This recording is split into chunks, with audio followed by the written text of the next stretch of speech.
Hallelujah. हमारे प्रभु यीशु मसीह के मधुर नाम में आप सबको जय मसीह की। Good morning. सुबह हो चुकी है, क्या आप उठ गए हैं?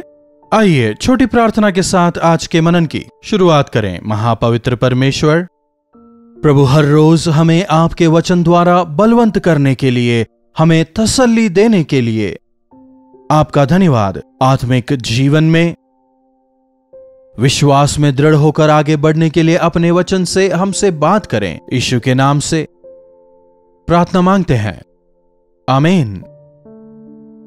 प्रभु परमेश्वर की महिमा हो। कैसे हैं आप लोग? रात भर अच्छी मीठी नींद सोए? अपने जीवन में विश्वास में दृढ़ होकर क्या आप आगे बढ़ रहे हैं? आइए आज के मनन के लिए मैं आपके ध्यान को नीति वचन की पुस्तक 12वें अध्याय की 22वीं आयत पर लाना चाहूंगा। झूठों से यहोवा को घृणा आती है, परंतु विश्वास के काम करता है उनसे वे प्रसन्न होते हैं।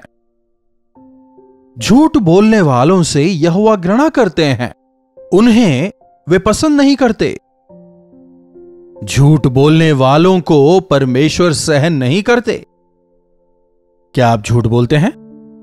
कभी कभी जरूरत के हिसाब से। आजकल झूठों के भी प्रकार निकल चुके हैं, व्हाइट लाइज, ब्लैक लाइज। सवाल करने पर जवाब मिलता है। बाइबल में भी तो बहुतों ने झूठ बोला है, तो झूठ बोलने के फल को भी उन्होंने भुगता। अगर आप इतिहास पढ़ेंगे तो समझ पाएंगे। झूठ चाहे कोई भी बोले, झूठ झूठ ही है। फिर वो झूठ विश्वास के पिता अब्राहम के मुंह से निकले, चाहे वो हाफ लाई हो या फिर व्हाइट लाई हो या ब्लैक लाइज हो या अस्पष्ट झूठ हो, परमेश्वर की नजरों में झूठ झूठ ही है।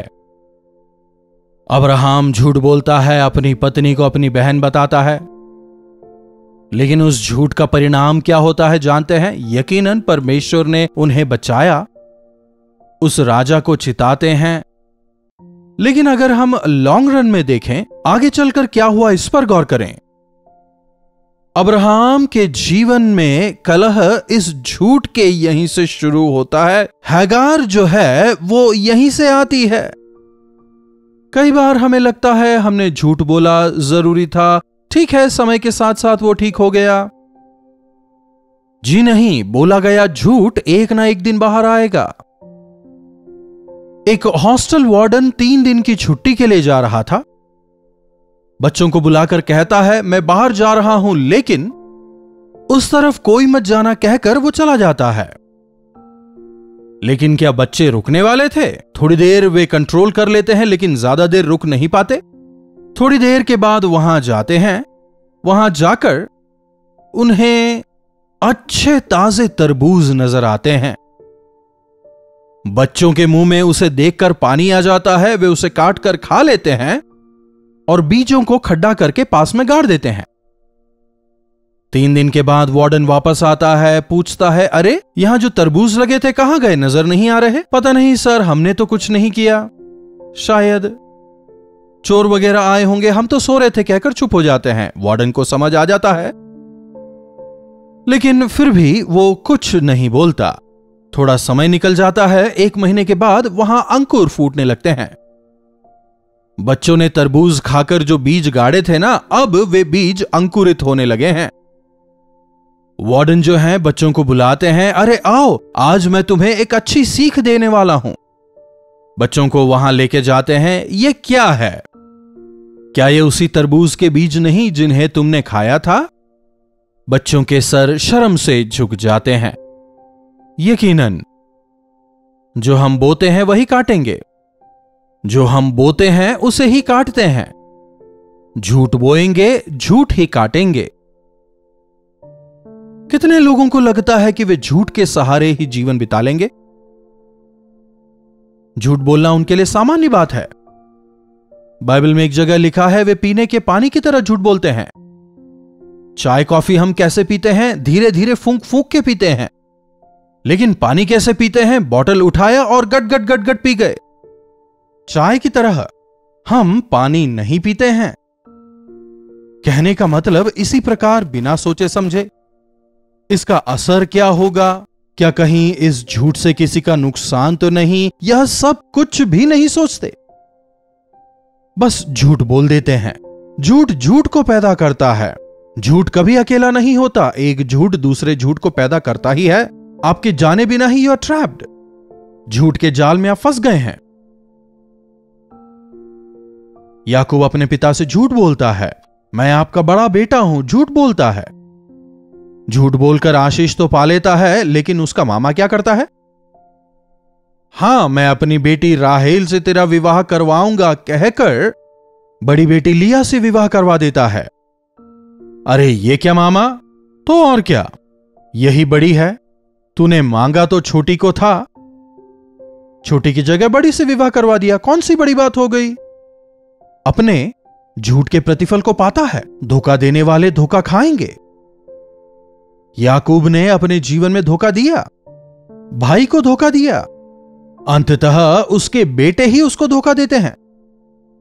यूसुफ को बेचकर उसका जो रंग बिरंगा अंगरखा था, उस अंगरखे को जानवर के लहू में डुबाकर, देखो आपका बेटा मर गया है, बस उसका यह अंगरखा बचा है। जब याकूब से कहते हैं, याकूब कितना दुखी होता है जानते हैं? अपने ही बच्चों द्वारा धोखा खाता है। उसने जो धोखा दिया था उसका पीछा कर रहे हैं। झूठ ना बोलें। बाइबल बार बार कहता है, तुम एक दूसरे से झूठ ना बोलो। लेकिन आजकल देखिए, अगर मैं कहूं सबसे ज्यादा झूठ कहां बोला जाता है? परिवार में। अगर पति पत्नी के बीच में झूठ का स्थान है, वो परिवार नहीं बढ़ेगा। झूठ की बुनियाद पर खड़ा किया गया महल मिट्टी के झोंपड़े से भी बदतर है। कच्चे गारे से बनाया गया मकान क्या आंधी तूफान में, मूसलाधार बारिश में ठहर पाएगा? आज शायद आपको लगे मैंने झूठ बोला और इस समस्या से बच गया हूं, लेकिन याद रखें, यह झूठ किसी ना किसी दिन बाहर आएगा। और याद रखें, झूठों से परमेश्वर घृणा करते हैं। हमारे जीवनों में झूठ का स्थान नहीं हो सकता। हमारे मुंह से, हमारी जबान से झूठ कभी ना निकले। एक कहावत है, पैर फिसल जाए तो बच सकते हैं, लेकिन जबान फिसले तो नहीं बच सकते। Think twice before you speak. आप जो कह रहे हैं उसमें कितनी सच्चाई है देखकर फिर बात करें। अगर गलती से आपके मुंह से झूठ निकल गया, उसके लिए आप पश्चाताप करें। झूठ अगर बदतर हो जाए तो उसे धोखा कहते हैं। पतरस 3 बार प्रभु का तिरस्कार करता है, झूठ बोलता है, धोखा देता है। अरे तुझे तो हमने यीशु के साथ देखा था। यीशु कौन? यीशु मैं तो जानता ही नहीं। लेकिन फिर भी क्षमा किया जाता है। जानते हैं क्यों? प्रभु की ओर देखता है, पश्चाताप करता है, बिलख बिलख कर रोता है। वचन बताता है हर पाप का समाधान पश्चाताप है। हमारे प्रभु यीशु प्रेमी हैं। आप पश्चाताप करें, आपको क्षमा करने के लिए वे तैयार हैं। अगर बोले गए झूठ के परिणाम को आप नहीं भोगना चाहते, अगर आप झूठ के दुष्परिणामों से बचना चाहते हैं, उस नुकसान से बचना चाहते हैं, गलती हुई है माने, पश्चाताप करें। बाइबल हमें बताता है, मैं तेरे दोषों को धो डालूंगा। कितने लोग दिन प्रतिदिन प्रभु के साथ अपने हृदय को ठीक करते हैं? झूठ जो है वो घूमता रहता है। सत्य नहाकर बाहर आ रहा था, उसका लबादा फिसल जाता है। वो झूठ उस लबादे को लेकर पहनकर बाहर निकल जाता है। इसीलिए आपने सुना होगा ना, नंगा सच। सत्य का कोई मुखौटा नहीं है। सत्य जो है वो नंगा ही होता है, लेकिन झूठ सत्य का लबादा ओढ़े हुए कईयों को धोखा दे रहा है। हमें लगता है हम जो कर रहे हैं सही है, सत्य है। झूठ 100 हो सकते हैं, लेकिन सत्य केवल एक ही होता है। करोड़ों झूठ हो सकते हैं, लेकिन सत्य केवल एक ही है। प्रभु यीशु कहते हैं, मैं ही मार्ग, सत्य और जीवन हूं। जब हम सच्चे मसीह का अनुकरण करते हैं, तो आवश्यक है कि हम अपने होठों को, अपनी जबान को असत्य से, झूठ से बचाए रखें। प्रभु का वचन हमें बताता है, एक लंबा लिस्ट देता है। अनंत नरक की आग में कौन डाला जाएगा, वचन हमें बताता है।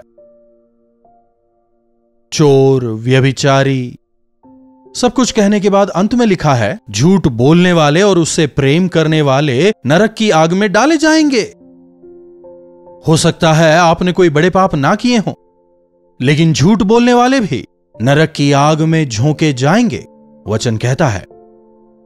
हो सकता है आपका झूठ इस संसार में बाहर ना आए, लेकिन यदि हम प्रभु के सानिध्य में झूठे नजर आए तो हमारा झूठ ही हमें पकड़वाएगा।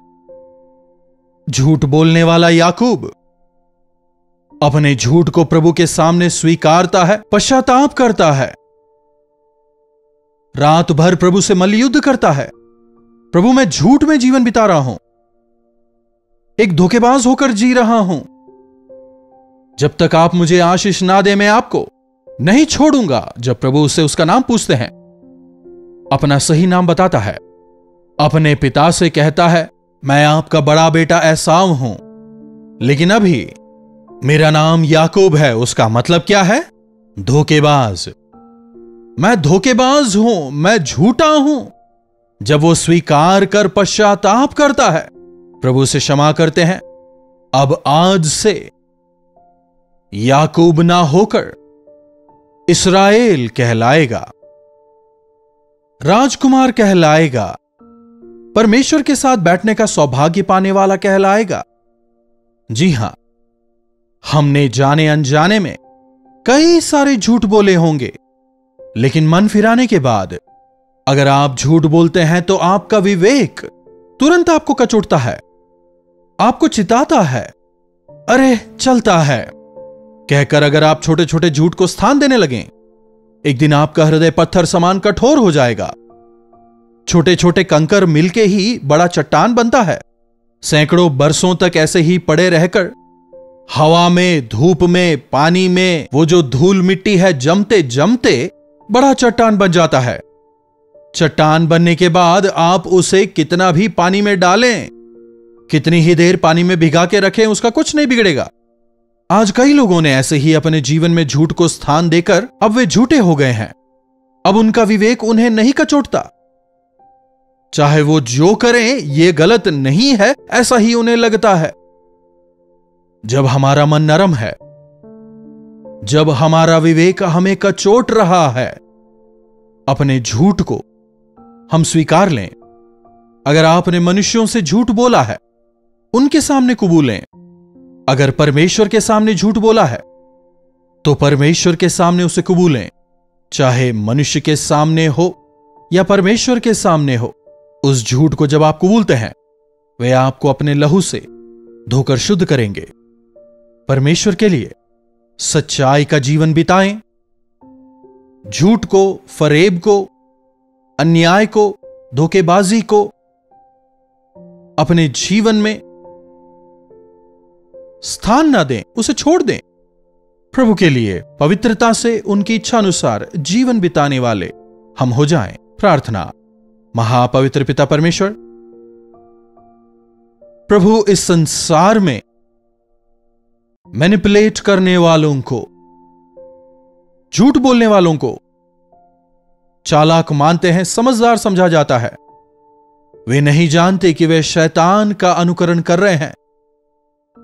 प्रभु, हम जो कि आपकी संतान हैं, इस संसार में झूठे होकर जीवन ना बिताएं, लेकिन पूरी सत्यता के साथ, पवित्रता के साथ दिन प्रतिदिन अपने विवेक की रक्षा करते हुए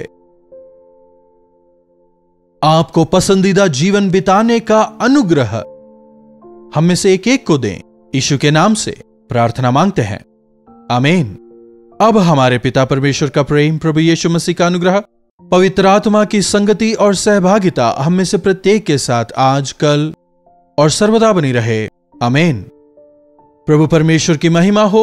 अपने प्रार्थना विषयों को आप हमें 9884907779 पर व्हाट्सएप वॉइस मैसेज या टेक्स्ट के द्वारा आप भेज सकते हैं। आपसे सुनकर, आपके बारे में जानकर हमें काफी प्रसन्नता होगी।